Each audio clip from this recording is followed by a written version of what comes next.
Hello everyone, कैसे हो आप लोग। तो अभी मैं लेकर आई हूँ मैथ्स पेडागॉजी के 15 क्वेश्चन। 30 क्वेश्चन आते हैं जिसमें 15 क्वेश्चन कैलकुलेटिव होता है और 15 क्वेश्चन पेडागॉजी के आते हैं।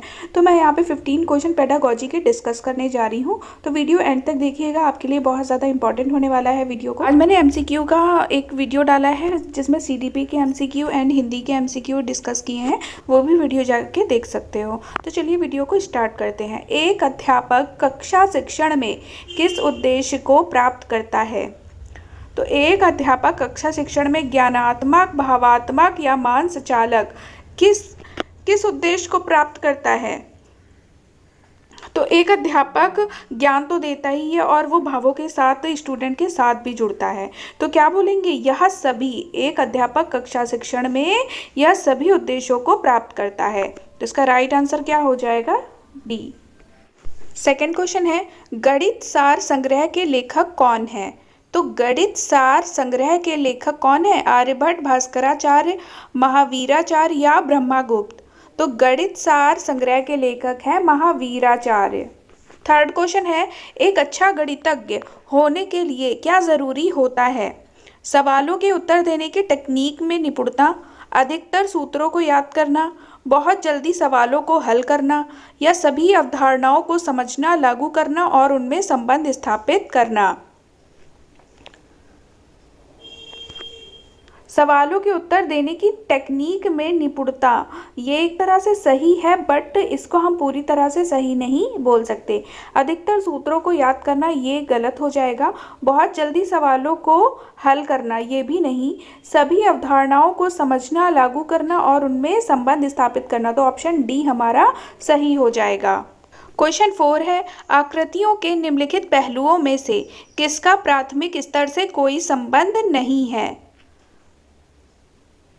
आकृतियों के निम्नलिखित पहलुओं में से किसका प्राथमिक स्तर से कोई संबंध नहीं है।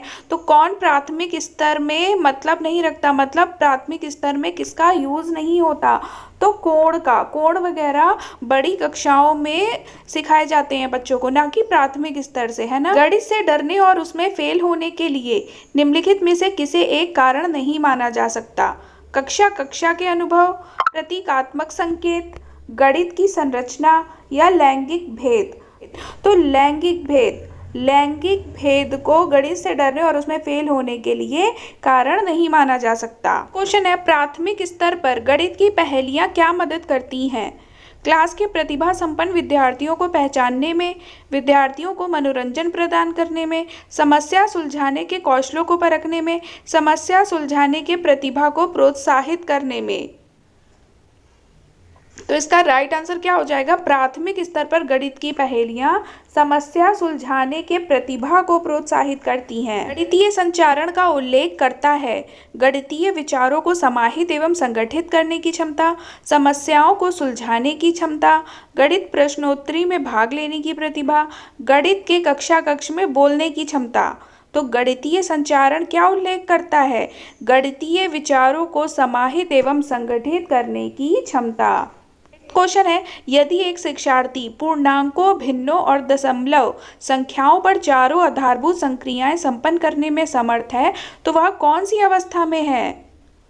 यदि एक विद्यार्थी पूर्णांकों, भिन्नों और दशमलव संख्याओं, तो वो किस में आ जाएगा, वो आएगा संक्रियात्मक अवस्था में। प्राथमिक स्तर पर गणित की अच्छी पाठ्य पुस्तक के लिए निम्नलिखित में से कौन सी विशेषता महत्वपूर्ण है। तो प्राथमिक स्तर पर गणित की पुस्तकें कैसी होनी चाहिए, उसमें अवधारणाओं का परिचय संदर्भों के द्वारा होना चाहिए, उसमें केवल बहुत से अभ्यास होने चाहिए जिससे कि अभ्यास किया जा सके, वह आकर्षण और रंगीन होनी चाहिए, वह मोटी और बड़ी होनी चाहिए। ये तो गलत हो गया, वह मोटी और बड़ी होनी चाहिए। उसमें अवधारणाओं का परिचय, ये भी नहीं, प्राथमिक स्तर के लिए इतना नहीं प्रेशर डाल सकते बच्चों पर, उसमें केवल अभ्यास भी नहीं करा सकते। तो सबसे अच्छा क्या है, वह आकर्षण और रंगीन होनी चाहिए। 10वां क्वेश्चन है, एक बच्चा जिस अवस्था में सभी संबंधी संक्रियाओं को करने में सक्षम है तथा भिन्नों के संप्रत्यय की व्याख्या करने में सक्षम है, तो वह अवस्था कौन सी है। ये पहले भी बता चुकी हूँ, वह अवस्था हो जाएगी संक्रियात्मक अवस्था, और ऐसा क्वेश्चन आपको एग्जाम में ज़रूर देखने को मिलेगा। 11वां क्वेश्चन है, कक्षा 3 में गुणन की इकाई में अनुमोदित मूल संकल्पना क्या है। 2 अंकीय संख्या को 2 अंकीय संख्या से गुणा करना, गुणन के गुणधर्म कर्म गुण एवं समूह गुण, गुणन पर आधारित शब्द समस्या, 3 अंकीय संख्याओं को 10 से गुणा करना। तो इसका कक्षा 3 के लिए क्या हो जाएगा? ऑप्शन नंबर बी, गुणन के गुणधर्म कर्म गुण एवं समूह गुण। 12th क्वेश्चन है, भिन्न की इकाई से शिक्षक ने छात्रों से किन्हीं 5 भिन्नों की सूची बनाने के लिए कहा। यह प्रश्न क्या संकेत करता है? सोचने के उच्च स्तर को, विश्लेषणात्मक सोच को, त्रिविमीय आकाशीय सोच को, या सोचने के निम्न स्तर को। 5 भिन्नों की सूची बनाने के लिए बोल रहा है टीचर, तो ये क्या हो जाएगा? सोचने के निम्न स्तर को। क्वेश्चन है, उच्च क्रमीय चिंतन कौशल HOTS, उच्च क्रमीय चिंतन कौशल पर आधारित प्रश्न क्या मांग करते हैं? ये इंपॉर्टेंट क्वेश्चन है, ठीक है। एल्गोरिथम के ज्ञान की, संकेतों और चित्रों के ज्ञान की, कुछ सीमा तक संज्ञानात्मक प्रयास और ज्ञान की, तथ्यों नियमों सूत्रों के ज्ञान की। तो उच्च क्रमीय चिंतन कौशल कुछ सीमा तक संज्ञानात्मक प्रयास और ज्ञान की मांग करते हैं, ठीक है। ऑप्शन 3 सही हो जाएगा। 14 क्वेश्चन है, प्रिया गणितीय प्रश्न करने में निपुण है, उसमें किस प्रकार की बहुबौद्धिकता की अधिकता है? भाषाई बुद्धि, तार्किक बुद्धि, अंतर्व्यक्तित्व बुद्धि, मनोगत्यात्मक बुद्धि। तो ये जो जितने भी गणितीय या कैलकुलेशन होता है तो ये तार्किक बुद्धि में आता है, ठीक है। तो प्रिया गणितीय प्रश्न करने में निपुण है तो उसमें तार्किक बुद्धि की अधिकता है।